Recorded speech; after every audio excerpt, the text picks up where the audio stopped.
인천국제공항 제1터미널 오전 11시 40분이었습니다. 비즈니스 라운지 안은 조용했습니다. 통유리 너머로 활주로가 펼쳐져 있었고 간간히 항공기 엔진 소리가 낮게 깔렸습니다. 자동 유리문이 열릴 때마다 냉기와 함께 가죽 소파 냄새가 번졌습니다. 대부분의 사람들은 노트북을 들여다보거나 신문을 펼쳐 들고 있었습니다. 누구도 서로를 쳐다보지 않았습니다. 그런 곳이었습니다. 한서연은 세면대 앞 거울 속 자신을 바라보았습니다. 파운데이션을 한 번 더 눌러 바르고 립스틱 선을 가다듬었습니다. 거울 속 얼굴은 또렷했습니다. 이목구비가 선명하고 피부가 고르며 어디서 보아도 그냥 지나치기 어려운 얼굴이었습니다. 어릴 때부터 들어온 말이 있었습니다. 예쁘게 생겼네. 그 말이 칭찬인지 아닌지 서연은 오래전부터 구분하지 않기로 했습니다. 어차피 도구는 쓰는 사람 나름이었으니까요. 그녀는 거울에서 시선을 거두고 핸드백 끈을 고쳐주었습니다. 짙은 버건디색 가죽백이었습니다. 이탈리아 브랜드의 로고가 금속 클래스프 위에 새겨져 있었습니다. 정품이냐고 물어본다면 서연은 미소만 지었을 것입니다. 정품처럼 보이는 것, 그것으로 충분한 세계가 있다는 사실을 그녀는 26해를 살며 체득했습니다. 한서연은 경기도 안산에서 태어났습니다. 아버지는 공장을 다녔고 어머니는 식당 주방 일을 했습니다. 가난한 집은 아니었습니다. 그렇다고 넉넉한 집도 아니었습니다. 다만 언제나 아슬아슬한 집이었습니다. 달력근 무렵이 되면 부모의 표정이 굳어졌고 서연은 그 표정이 무엇을 뜻하는지 초등학교 시절부터 알고 있었습니다. 중학교 때 같은 반 친구 중에 강남에서 전학 온 아이가 있었습니다. 그 아이의 필통, 운동화, 도시락통, 모든 것이 달랐습니다. 냄새도 달랐습니다. 서연은 그 아이를 미워하지 않았습니다. 부러워하지도 않으려 했습니다. 다만 그때부터 생각했습니다. 저쪽에는 다른 세계가 있구나. 그리고 조금 더 자라서 생각했습니다. 저쪽으로 건너가야겠다. 고등학교를 졸업하고 서울로 올라왔습니다. 대학은 인서울 중위권 경영학과였습니다. 아르바이트를 3개씩 뛰면서 학점을 유지했고 졸업 후에는 중소무역회사에 취직했습니다. 월급은 240만 원이었습니다. 서울 은평구 반지하 월세는 55만 원이었습니다. 계산은 항상 빠듯했습니다. 회사는 3년 만에 그만뒀습니다. 야근이 많아서도 상사가 싫어서도 아니었습니다. 그냥 깨달았습니다. 이 속도로는 절대 건너갈 수 없다고. 성실함이 미덕인 세계와 자신이 가고 싶은 세계는 다른 곳에 있었습니다. 그 후 3년 동안 서연은 여러 가지를 시도했습니다. SNS 인플루언서, 쇼핑몰 운영, 과외, 재테크 강의 수강. 어느 것도 오래가지 않았습니다. 정확히는 어느 것도 그쪽 세계로 데려다주지 못했습니다. 그러는 사이 통장은 얇아졌고 서연의 방법론은 조금씩 달라지기 시작했습니다. 처음에는 작은 것들이었습니다. 백화점 VIP 행사에 타인의 초대장을 빌려 들어간다거나 고급 호텔 로비에 앉아 마치 투숙객처럼 행동하며 인맥을 만들었습니다. 들키지 않았습니다. 오히려 잘 되었습니다. 그러자 점점 더 넓어졌습니다. 대담해졌습니다. 이번 티켓도 그중 하나였습니다. 분실 신고 처리가 된 타인의 카드. 서연이 직접 훔친 것은 아니었습니다. 경로는 묻지 않는 편이 나았습니다. 중요한 것은 그 카드로 홍콩행 퍼스트 클래스 티켓이 발권되었다는 사실이었습니다. 왕복 420만 원. 서연의 현재 통장 잔고보다 많은 금액이었습니다. 죄책감은 없었습니다. 아니, 정확히는 있었다가 사라졌습니다. 처음 몇 번은 밤에 눈이 떠지기도 했습니다. 하지만 사람은 적응하는 존재였고 서연은 특히 빠른 편이었습니다. 라운지로 돌아온 그녀는 창가 자리에 앉았습니다. 핸드백을 테이블 위에 올려놓았습니다. 로고가 잘 보이는 각도였습니다. 스마트폰을 들고 창 너머 활주로를 배경으로 셀카를 찍었습니다. 각도를 3번 바꾸고 보정 필터를 얹고 캡션을 입력했습니다. 해시태그 퍼스트 클래스, 해시태그 홍콩, 해시태그 성공적인 삶, 해시태그 여행, 해시태그 일상. 업로드 버튼을 눌렀습니다. 좋아요, 알림이 하나씩 올라오기 시작했습니다. 서연은 화면을 내려놓고 창밖을 바라보았습니다. 비행기 한 대가 천천히 활주로를 이동하고 있었습니다. 바퀴가 땅에서 떨어지는 순간을 서연은 눈을 가늘게 뜨고 지켜보았습니다. 오늘의 목표는 단 하나였습니다. 퍼스트 클래스 좌석에 앉아있을 누군가, 혼자 여행하는 중년 남성 혹은 사업가. 서연이 그리는 남자의 조건은 복잡하지 않았습니다. 돈이 있을 것, 외로울 것, 그리고 서연처럼 보이는 여자에게 약할 것. 3가지를 다 가진 사람이 없다면 2가지도 괜찮았습니다. 탑승 안내 방송이 흘러나왔습니다. 서연은 자리에서 일어나 핸드백을 들었습니다. 거울은 없었지만 표정은 이미 준비가 되어 있었습니다. 살짝 올라간 입꼬리, 여유 있는 눈빛, 어딘가를 향해 걸어가는 사람의 걸음걸이. 완벽한 계획이었습니다. 적어도 지금 이 순간까지는요. 퍼스트 클래스 객실은 조용했습니다. 12개의 독립 좌석이 칸막이로 나뉘어 있었고 각자의 공간은 작은 방처럼 완결되어 있었습니다. 크림색 가죽 시트, 접이식 테이블, 개인 모니터. 서연은 자리에 앉자마자 등받이를 뒤로 젖히고 객실을 천천히 둘러보았습니다. 승무원이 샴페인 잔을 가져다 놓았습니다. 서연은 잔을 들고 창밖을 바라보았습니다. 활주로 위로 아지랑이가 피어올랐습니다. 이 정도면 됐지. 속으로 중얼거렸습니다. 라운지에서부터 여기까지 아무도 그녀를 의심하지 않았습니다. 직원들은 미소를 지었고 다른 탑승객들은 서연을 흘끗 보았다가 시선을 거뒀습니다. 그 시선들이 서연은 나쁘지 않았습니다. 튀지 않으면서도 기억에 남는 정도. 그게 목표였습니다. 그때 옆 좌석에서 인기척이 났습니다. 서연은 고개를 돌렸습니다. 남자였습니다. 나이는 30대 초중반으로 보였습니다. 머리는 단정하게 정돈되어 있었고 피부는 약간 그을린 편이었습니다. 특별히 잘생긴 얼굴은 아니었습니다. 그보다 더 눈에 걸린 것은 옷이었습니다. 짙은 네이비 후드 집업의 면바지. 운동화는 흰색이었고 낡은 티는 없었지만 그렇다고 브랜드가 도드라지지도 않았습니다. 기내 수화물은 작은 백팩 하나였습니다. 남자는 짐을 선반에 올리고 아무 말 없이 자리에 앉았습니다. 서연은 시선을 창밖으로 돌렸습니다. 퍼스트 클래스의 저런 차림으로 실망이라는 말이 맞는지 몰랐습니다. 정확히는 계산이 틀렸다는 느낌이었습니다. 오늘 이 자리에서 기대한 건 명확했습니다. 중후한 인상의 중년 사업가 혹은 조용한 고급스러움을 풍기는 누군가. 후드 집업을 입고 백팩을 맨 30대 남자는 그 어느 쪽에도 해당되지 않았습니다. 승무원이 다시 다가와 음료를 여쭤보았습니다. 남자는 물을 달라고 했습니다. 샴페인도 주스도 아니고 물이었습니다. 서연은 속으로 한숨을 내쉬었습니다. 비행기가 이륙했습니다. 서연은 이어폰을 꽂고 모니터를 켰습니다.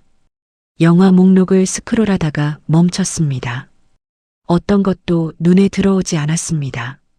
창밖은 이미 구름이었고 기내는 안정적인 고도에 접어들었습니다. 승무원이 식전 메뉴판을 건네며 설명을 시작했습니다. 서연은 고개를 끄덕이며 듣는 척했지만 시선은 자꾸 옆으로 흘렀습니다. 남자는 책을 읽고 있었습니다. 얇지 않은 두께의 책이었고 표지는 서연 쪽에서 잘 보이지 않았습니다.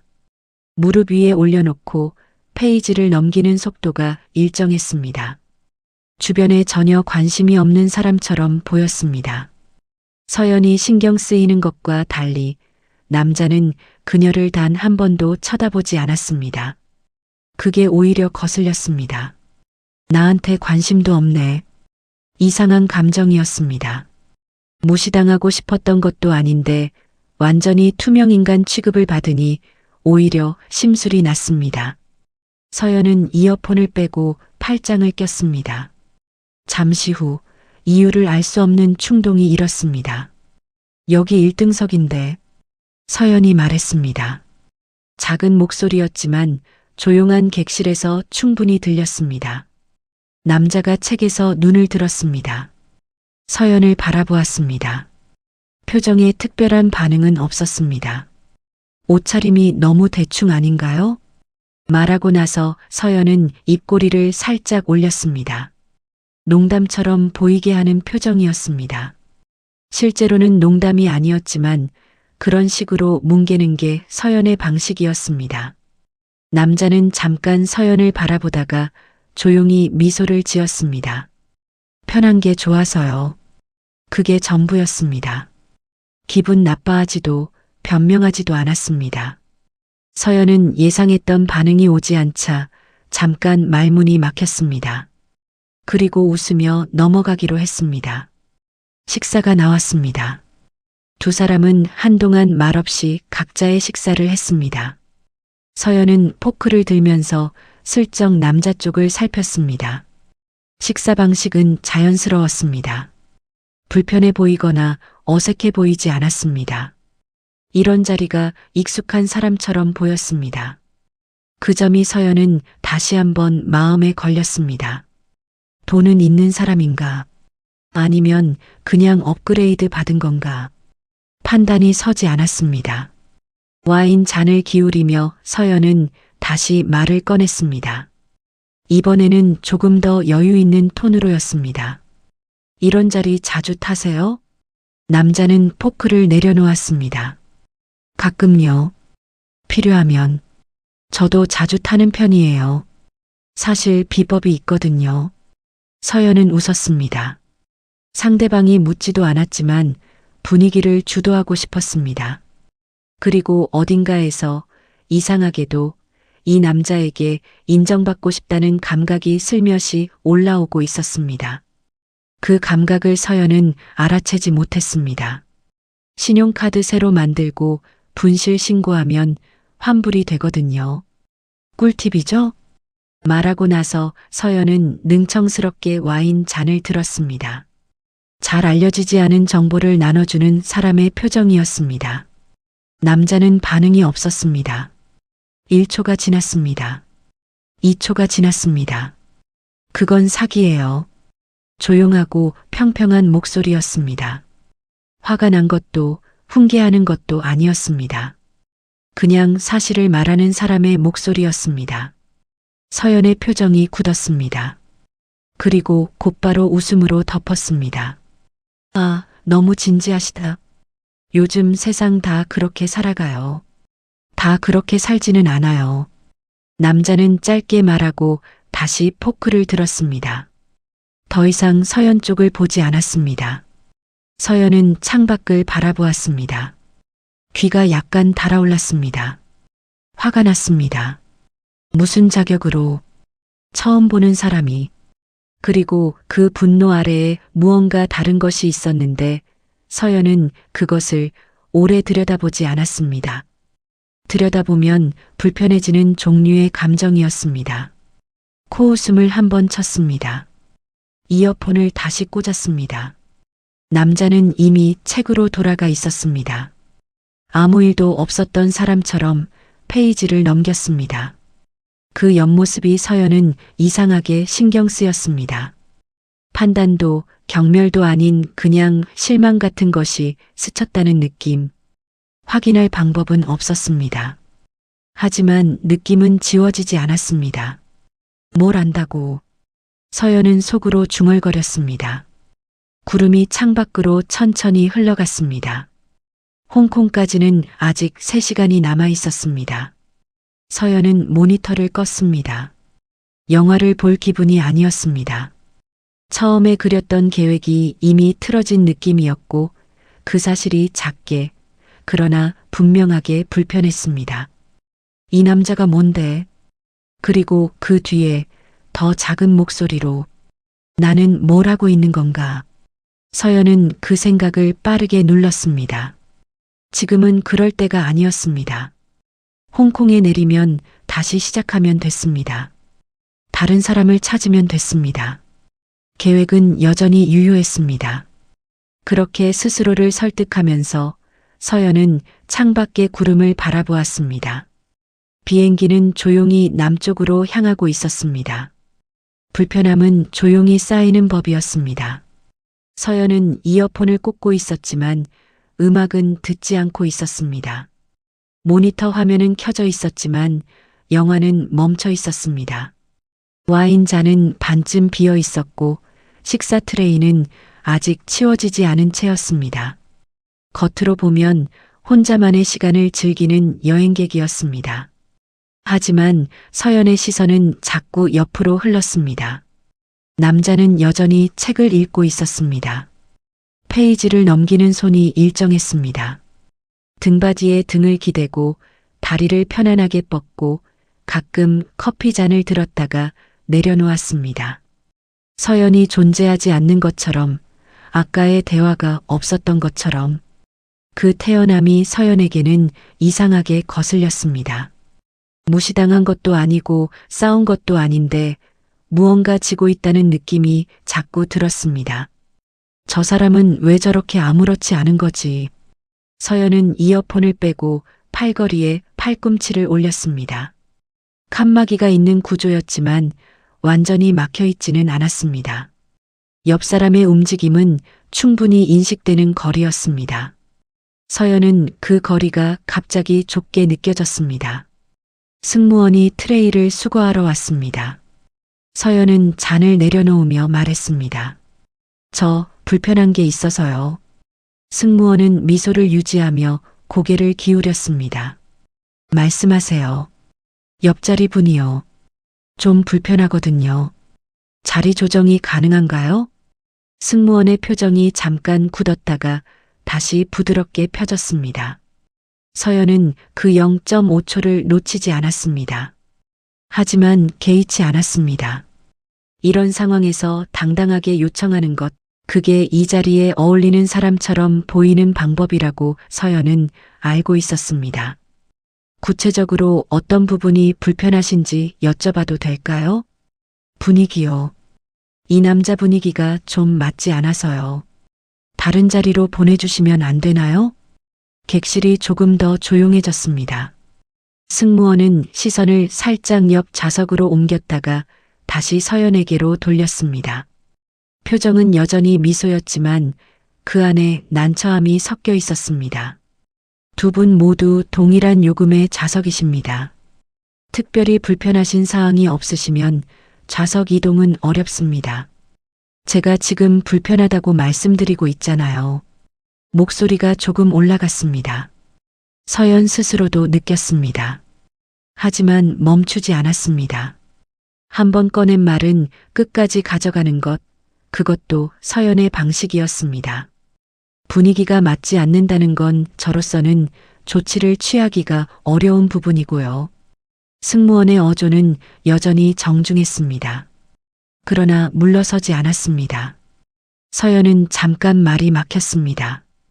그때 옆에서 소리가 났습니다. 책 덮는 소리였습니다. 남자가 승무원 쪽을 바라보았습니다. 괜찮습니다. 제가 옮기겠습니다. 조용하고 평평한 목소리였습니다. 아까 사기라고 말하던 것과 같은 톤이었습니다. 화도 없고 억울함도 없고 그렇다고 굳이 착한 사람인 척하는 것도 아닌 그냥 결정한 사람의 말투였습니다. 승무원이 잠깐 남자를 바라보았습니다. 고객님, 그러실 필요 없으십니다. 두 분 모두 배정된 좌석이 있으시고 빈 좌석 있으면 거기 앉을게요. 없으면 그냥 앉아 있겠습니다. 남자는 이미 백팩을 들고 있었습니다. 승무원은 잠시 멈추었다가 조용히 고개를 끄덕였습니다. 잠시만요. 확인해 드리겠습니다. 승무원이 자리를 비웠습니다. 객실에 잠깐 침묵이 흘렀습니다. 서연은 그 침묵이 불편했습니다. 이겼는데, 원하는 걸 얻었는데 왜 불편한지 알 수 없었습니다. 남자는 서연을 보지 않았습니다. 백팩을 무릎 위에 올려놓고 창밖을 바라보고 있었습니다. 그 옆모습에 감정이 없었습니다. 저 사람은 왜 화를 안 내지? 서연은 그게 제일 이상했습니다. 승무원이 돌아와 뒤쪽 좌석을 안내했습니다. 남자는 짧게 감사하다고 말하고 일어났습니다. 지나치면서 서연 쪽을 한번 보았습니다. 시선이 짧게 마주쳤습니다. 남자는 아무 말도 하지 않았습니다. 그리고 천천히 걸어갔습니다. 서연은 그 뒷모습을 바라보다가 시선을 거뒀습니다. 그리고 입꼬리를 올렸습니다. 봐요. 결국 이런 분들은 다 착하기만 하다니까. 누구에게 하는 말인지 몰랐습니다. 혼잣말이었습니다. 승무원은 미소를 유지한 채 트레이를 수거하고 자리를 떠났습니다. 그 미소가 어떤 종류의 미소인지 서연은 생각하지 않기로 했습니다. 혼자가 된 공간은 넓었습니다. 칸막이 너머로 이제 아무 인기척도 없었습니다. 서연은 등받이를 뒤로 젖히고 다리를 뻗었습니다. 팔걸이를 양쪽 다 쓸 수 있었습니다. 원하던 대로였습니다. 스마트폰을 들고 창가 쪽으로 몸을 기울여 셀카를 찍었습니다. 각도를 바꾸고 보정을 얹고 캡션을 입력했습니다. 해시태그 나만이 공간, 해시태그 퍼스트 클래스, 해시태그 여유로운 오후. 업로드했습니다. 좋아요가 올라오기 시작했습니다. 서연은 화면을 내려다보며 엄지손가락을 움직였습니다. 댓글을 확인했습니다. 좋겠다. 나도 데려가. 언니 진짜 잘 산다. 서연은 그 문장들을 읽으면서 조금씩 기분이 올라오는 것을 느꼈습니다. 그래도 됐습니다. 불편한 사람은 사라졌고 자리는 좋았고 홍콩은 가까워지고 있었습니다. 그런데 스마트폰을 무릎 위에 내려놓자 객실이 조용했습니다. 너무 조용했습니다. 엔진 소리가 낮게 깔려 있었고 가끔 기류 때문에 기체가 미세하게 흔들렸습니다. 다른 좌석의 사람들은 각자의 화면을 보거나 눈을 감고 있었습니다. 서연은 무릎 위에 스마트폰을 다시 들었다가 내려놓았습니다. 아까 남자의 말이 떠올랐습니다. 그건 사기예요. 짧은 문장이었습니다. 길게 설명하지도 목소리를 높이지도 않았습니다. 그냥 사실을 말하는 목소리였습니다. 서연은 그 말을 무시했습니다. 코웃음을 쳤고 세상이 다 그렇게 산다고 말했습니다. 하지만 지금 이 조용한 자리에서 그 말이 자꾸 떠올랐습니다. 다 그렇게 살지는 않아요. 서연은 창밖을 바라보았습니다. 구름 아래로 바다가 보였습니다. 짙은 남빛이었습니다. 멀리서 보면 잔잔했지만 그 안에 무엇이 있는지는 알 수 없는 색이었습니다. 마이너스 마이너스 마이너스. 서연은 자신이 나쁜 사람이라고 생각해 본 적이 없었습니다. 어려운 집에서 태어났고 혼자 올라왔고 방법이 없었습니다. 다들 그렇게 사는 거 아닌가? 규칙은 원래 아는 사람이 피해가는 것 아닌가? 서연은 그 논리를 오래 믿어왔습니다. 믿어야 편했습니다. 그런데 오늘은 그 논리가 조금 흔들렸습니다. 남자가 한 말 때문이 아니었습니다. 정확히는 남자가 아무 말도 하지 않은 것 때문이었습니다. 따지거나 화내거나 경멸하거나 그런 반응이 왔다면 서연은 튕겨낼 수 있었습니다. 하지만 그냥 짐을 챙기고 조용히 일어나서 뒤돌아보지 않고 걸어간 그 뒷모습은 서연이 준비한 어떤 말로도 반박할 수 없는 것이었습니다. 나는 뭘 이긴 건가? 생각이 거기까지 왔을 때 서연은 눈을 감았습니다. 이어폰을 다시 꽂았습니다. 이번에는 음악을 틀었습니다. 볼륨을 조금 높였습니다. 생각이 더 이어지지 않도록. 홍콩까지는 아직 2시간 남짓이었습니다. 서연은 그 2시간 동안 잠을 청하기로 했습니다. 내리면 다시 시작할 수 있었습니다. 계획은 바뀌지 않았습니다. 다만 지금 이 순간만큼은 잠시 아무것도 생각하고 싶지 않았습니다. 눈꺼풀이 무거워지기를 기다리면서 서연은 조용히 숨을 내쉬었습니다. 구름은 여전히 창밖으로 흘러가고 있었습니다. 잠은 오지 않았습니다. 눈을 감고 있었지만 머릿속은 조용하지 않았습니다. 음악이 흘렀고 엔진 소리가 깔렸고 그 사이로 아까의 장면들이 자꾸 끼어들었습니다. 남자가 짐을 챙기던 모습, 뒤돌아보지 않고 걸어가던 뒷모습, 그리고 승무원의 그 미소. 서연은 결국 눈을 떴습니다. 창밖은 여전히 구름이었습니다. 이어폰을 빼고 몸을 일으켰습니다. 물을 한 모금 마셨습니다. 머리를 가볍게 쓸어 올리고 모니터를 켰습니다. 뭔가를 해야 할 것 같았습니다. 가만히 있으면 생각이 이어졌고 생각이 이어지면 불편해졌습니다. 그때 옆에서 인기척이 났습니다. 언제 앉았는지 몰랐습니다. 아까 남자가 떠난 자리에 다른 사람이 앉아 있었습니다. 50대 초반으로 보이는 남성이었습니다. 머리는 단정하게 빗어 넘겼고 짙은 남색 재킷을 입고 있었습니다. 손목에는 시계가 있었는데 서연이 알아볼 수 있는 브랜드였습니다. 시선이 자연스럽게 거기 머물렀습니다.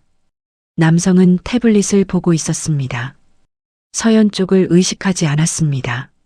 하지만 아까 남자와 달리 이 사람에게서는 다가가기 어려운 날카로움 같은 것이 없었습니다. 오히려 전체적으로 둥글고 안정된 인상이었습니다. 서연은 자세를 고쳐 앉았습니다. 잠시 후 남성이 먼저 말했습니다. 혼자 여행하세요? 서연은 살짝 놀랐습니다. 그리고 곧 미소를 지었습니다.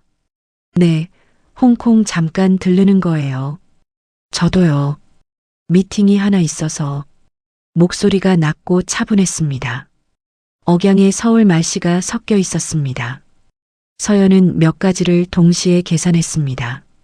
나이, 옷차림, 시계, 혼자 출장, 퍼스트 클래스. 나쁘지 않은 조합이었습니다. 어떤 일 하세요? 서연이 먼저 물었습니다. 남성은 태블릿을 내려놓으며 대답했습니다. 반려동물 쪽 사업을 하고 있어요. 혹시 펫파크 아세요? 서연의 눈이 커졌습니다. 당연하죠. 반려동물 용품 브랜드잖아요. 저 고양이 키우는데 거기 간식 항상 사거든요. 아, 고양이요. 몇 살이에요? 4살이요. 먼지라고 이름 붙였어요. 남성이 웃었습니다. 소리내어 웃는 방식이었는데 어색하지 않았습니다. 먼지. 잘 어울리는 이름이네요. 대화는 자연스럽게 이어졌습니다. 남성의 이름은 박민석이었습니다. 펫파크를 창업한 지 7년 됐다고 했습니다. 처음에는 온라인 쇼핑몰로 시작했고 지금은 오프라인 매장도 전국에 12개가 있다고 했습니다. 말하는 방식이 자랑하는 투가 아니었습니다. 그냥 묻는 말에 답하는 사람처럼 담담하게 이야기했습니다. 서연은 맞장구를 쳤습니다. 관심을 보였습니다. 펫파크 제품이 얼마나 좋은지, 디자인이 얼마나 감각 있는지, 사실이기도 했고 분위기를 타기 위한 말이기도 했습니다. 박민석은 그럴 때마다 짧게 웃거나 고개를 끄덕였습니다. 서연을 어떻게 보는지, 어떤 생각을 하는지 표정만으로는 읽기 어려운 사람이었습니다. 커피가 나왔습니다. 두 사람은 각자 잔을 들었습니다. 대화가 잠깐 멈추는 사이 박민석이 창밖을 바라보다가 말했습니다. 아까 옆에 앉아 계셨던 분 있잖아요. 서연의 손이 잠깐 멈췄습니다. 네. 자리 옮기신 분. 제가 인사를 못 드렸는데. 아, 그분이요. 서연은 커피 잔을 테이블에 내려놓았습니다. 목소리를 가볍게 유지했습니다. 아는 분이세요? 거래처 대표님이에요. 같은 비행기인 줄 몰랐네. 서연은 아무 말도 하지 않았습니다. 박민석은 계속 말했습니다. 이준호 대표님인데 화이트캡 소프트라고 반려동물 의료 데이터 플랫폼 만드는 회사예요. 이번에 코스닥 상장했거든요. 상장이요? 시가총액이 꽤 됐어요. 수천억은 됐을 거예요. 우리 회사도 그쪽 플랫폼 도입하는 걸 논의 중이라 홍콩 미팅 끝나면 다시 만나기로 했는데 서연은 그 말을 들으면서 표정을 유지하려 했습니다. 유지가 됐는지 알 수 없었습니다. 박민석이 덧붙였습니다. 소탈한 분이에요. 워낙 격식을 싫어하셔서 늘 저렇게 다니시더라고요. 처음 보시면 그냥 평범한 분인 줄 알아요. 서연의 귀가 다시 달아올랐습니다. 이번에는 화가 아니었습니다. 머릿속에서 장면들이 빠르게 되감겼습니다. 옷차림이 너무 대충 아닌가요? 그 말을 했던 자신의 목소리. 코웃음. 착하기만 하다니까. 승무원을 불러 자리를 바꿔달라고 했던 것. 남자가 짐을 들고 조용히 일어나던 것. 뒤돌아보지 않고 걸어가던 뒷모습. 그리고 그 남자가 했던 말. 그건 사기예요. 서연은 커피 잔을 내려다보았습니다. 잔 안에 커피가 반쯤 남아 있었습니다. 아무 맛도 느껴지지 않을 것 같았습니다. 박민석은 눈치채지 못한 듯 태블릿을 다시 들었습니다. 좋은 분이에요. 성공했어도 그게 전혀 안 드러나는 분이라. 서연은 짧게 대답했습니다. 그렇군요. 목소리가 갈라지지 않은 것이 다행이었습니다. 잠시 후 서연은 화장실로 갔습니다. 문을 잠그고 세면대 앞에 섰습니다. 거울 속 얼굴이 보였습니다. 인천공항 라운지에서 메이크업을 고쳤을 때와 같은 얼굴이었습니다. 눈매도 입술선도 흐트러지지 않았습니다. 그런데 뭔가 달라 보였습니다. 서연은 거울을 오래 바라보았습니다. 우습다는 생각이 먼저 들었습니다. 자신이 우습다는 뜻이었습니다. 후드티 입은 남자를 보고 분위기가 맞지 않는다고 했습니다. 승무원을 불렀습니다. 자리를 바꾸게 만들었습니다. 세상을 다 가진 것처럼 셀카를 찍었습니다. 그리고 그 남자는 수천억짜리 회사의 대표였습니다. 웃기지도 않았습니다. 웃기려면 거리가 있어야 했습니다. 지금은 너무 가까이 있어서 그냥 아팠습니다. 찬물을 틀었습니다. 손바닥에 물을 받아 얼굴에 가볍게 눌렀습니다. 메이크업이 번지지 않도록 조심하면서 그 조심스러운 동작이 서연에게는 갑자기 낯설었습니다. 이 정성이 지금 무엇을 위한 것인가? 누구에게 보여주기 위한 것인가? 거울 속 자신에게 물었습니다. 대답은 없었습니다. 자리로 돌아왔을 때 박민석은 눈을 감고 있었습니다. 서연은 조용히 앉았습니다. 창밖을 바라보았습니다. 구름이 끊어진 자리 사이로 육지가 보이기 시작했습니다. 홍콩이 가까워지고 있었습니다. 스마트폰을 들었습니다. SNS를 열었습니다. 아까 올린 사진에 좋아요가 늘어 있었습니다. 언니 진짜 잘 산다. 그 댓글을 다시 읽었습니다. 손가락이 멈췄습니다. 잘 산다. 그 말이 오늘따라 다르게 들렸습니다. 잘 사는 것이 무엇인지 서연은 오래전부터 알고 있다고 생각했습니다. 좋은 자리에 앉는 것, 좋은 것을 들고 다니는 것, 좋아 보이는 삶을 사진으로 남기는 것. 그런데 오늘 처음으로 그 정의가 흔들렸습니다. 남자는 후드티를 입고 있었습니다. 샴페인 대신 물을 마셨습니다. 서연이 비아냥거려도 화내지 않았습니다. 자리를 요구받자 조용히 짐을 챙겼습니다. 뒤를 돌아보지 않았습니다. 그리고 그 남자의 회사는 수천억의 가치가 있었습니다. 서연이 오늘 하루 가장 공들인 것은 남에게 어떻게 보이는가였습니다. 그 남자가 오늘 하루 가장 공들인 것은 서연에게는 보이지 않았습니다. 착륙 안내 방송이 흘러나왔습니다. 서연은 등받이를 세우고 안전벨트를 맸습니다.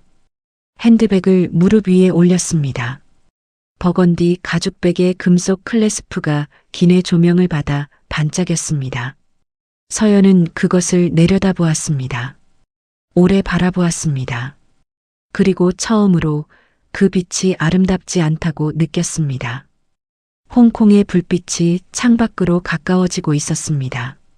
서연은 그 빛을 바라보면서 조용히 생각했습니다. 내리면 다시 시작하면 된다고 오늘 아침에도 그렇게 생각했습니다. 지금도 같은 말을 떠올렸습니다. 그런데 이번에는 의미가 달랐습니다. 무엇을 다시 시작할 것인가? 그 질문이 처음으로 서연 안에서 진짜 질문이 되었습니다. 착륙은 부드러웠습니다.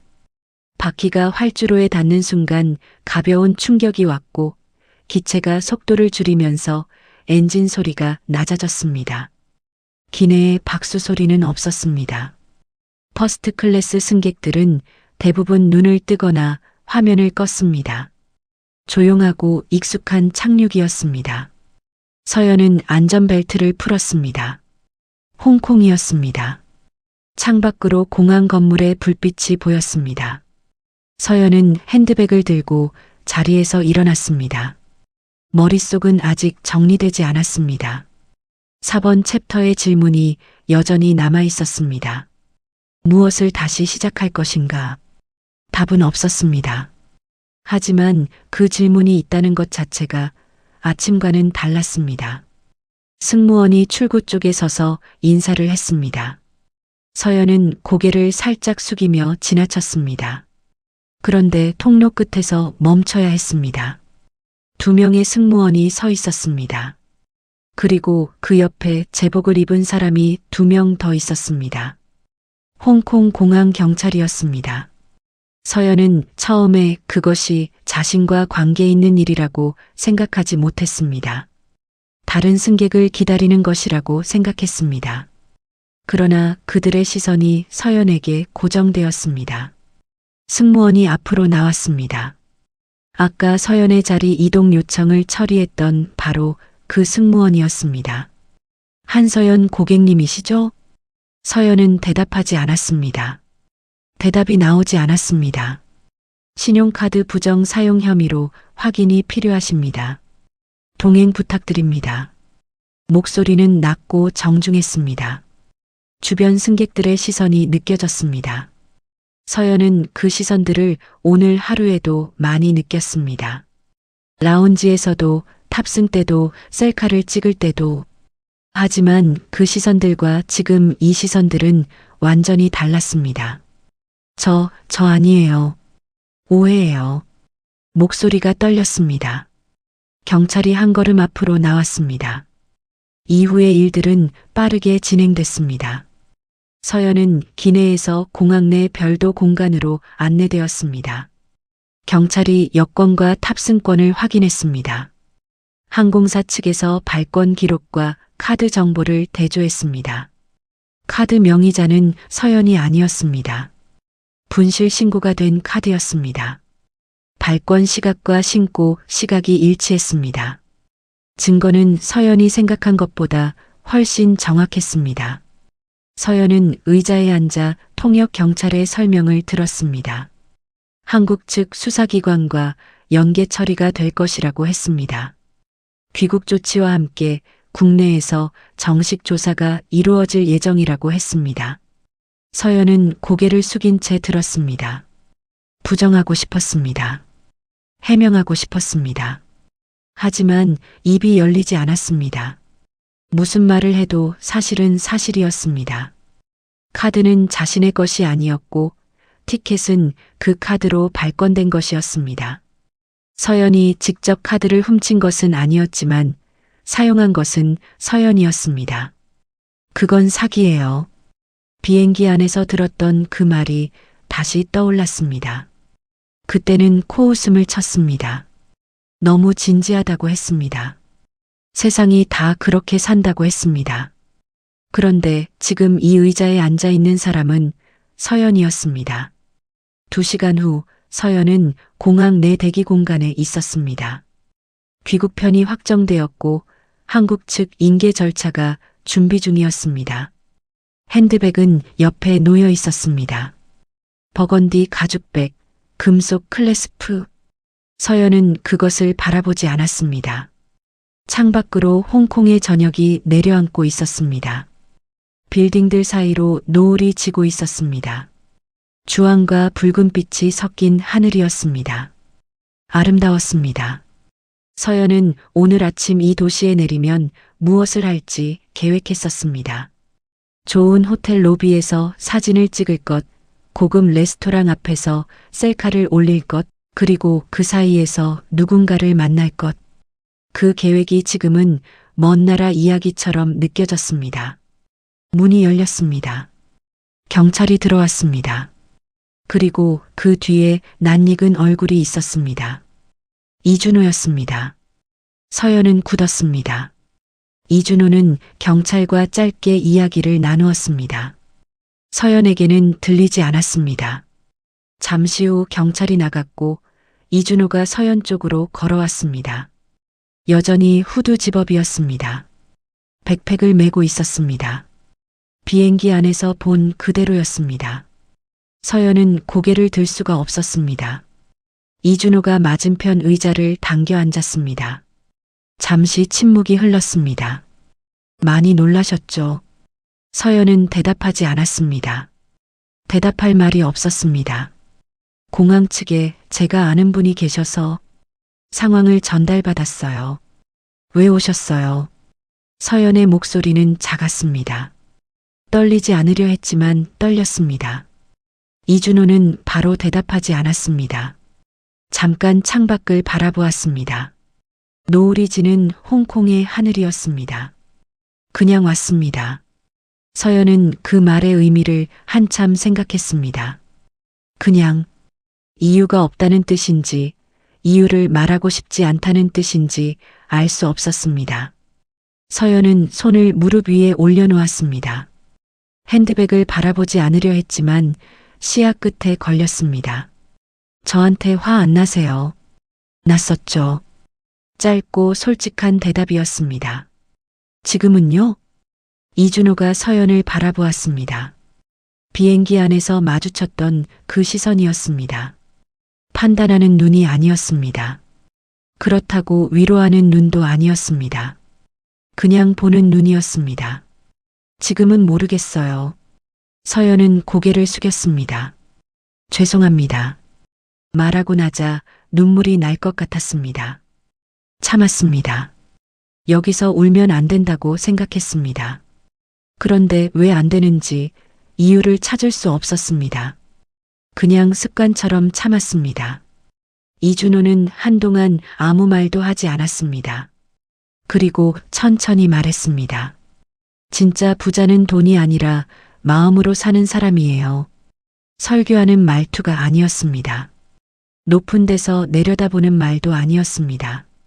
그냥 오래 생각하다가 꺼낸 말처럼 조용했습니다. 서연은 그 말을 듣고 아무 말도 하지 못했습니다. 이준호는 자리에서 일어났습니다. 변호사 연락처 하나 드릴게요. 잘 아는 분인데 성실하게 도와줄 거예요. 서연은 고개를 들었습니다. 왜요? 아까도 말했잖아요. 그냥요. 이준호는 명함을 테이블 위에 놓았습니다. 깔끔한 명함이었습니다. 화이트캡 소프트 대표이사 이준호. 서연은 그 명함을 바라보았습니다. 수천억짜리 회사의 대표가 직접 찾아와 자신에게 변호사를 소개해주고 있었습니다. 이해할 수 없었습니다. 저 오늘 그쪽한테 못되게 굴었잖아요. 알아요. 그런데 왜? 이준호가 백팩을 고쳐 맸습니다. 제가 처음 사업 시작할 때 저한테 잘해준 사람이 없었어요. 그래서 지금은 할 수 있을 때 합니다. 그게 전부였습니다. 더 설명하지 않았습니다. 문 쪽으로 걸어갔습니다. 서연은 그 뒷모습을 바라보았습니다. 비행기 안에서도 이 뒷모습을 보았습니다. 그때는 저 사람이 지는 거라고 생각했습니다. 착한 사람이 손해보는 거라고 생각했습니다. 지금 같은 뒷모습인데 지금은 달리 보였습니다. 귀국 비행기는 밤에 출발했습니다. 서연은 이코노미 좌석에 앉아 있었습니다. 창가 쪽이었습니다. 홍콩의 불빛이 작아지다가 사라졌습니다. 기체가 구름 위로 올라갔습니다. 캄캄한 하늘이었습니다. 핸드백은 발밑에 있었습니다. 서연은 그것을 내려다보았습니다. 오늘 아침 이 가방을 들고 라운지 거울 앞에 섰을 때를 떠올렸습니다. 자신감이 넘쳤습니다. 계획이 완벽했습니다. 세상이 자기 것인 것 같았습니다. 지금은 손이 비어 있었습니다. 그런데 이상하게도 지금 이 빈손이 오늘 하루 중 가장 솔직한 모습 같았습니다. 서연은 창밖을 바라보았습니다. 구름 사이로 별이 보였습니다. 서울 하늘에서는 잘 보이지 않는 별이었습니다. 반짝이지 않고 그냥 떠 있었습니다. 오래전부터 거기 있었던 것들이었습니다. 테이블 위에 명함이 놓여 있었습니다. 서연은 그것을 손에 들었습니다. 그리고 오래 바라보았습니다. 무엇을 다시 시작할 것인가? 오늘 처음 진짜 질문이 되었던 그 물음이 지금은 조금 다르게 느껴졌습니다. 무섭지 않았습니다. 답이 없어서 막막한 것이 아니라 아직 답을 찾지 못한 것뿐이라는 느낌이었습니다. 서연은 명함을 핸드백 안쪽 주머니에 넣었습니다. 조심스럽게 구겨지지 않도록. 그 작은 동작이 오늘 하루 서연이 한 일 중 가장 진심에 가까운 것이었습니다. 비행기는 북쪽으로 향하고 있었습니다. 서울까지는 3시간이 남아 있었습니다. 서연은 등받이에 등을 기대고 눈을 감았습니다. 잠이 올 것 같았습니다. 처음으로 오늘 밤은 잘 수 있을 것 같았습니다.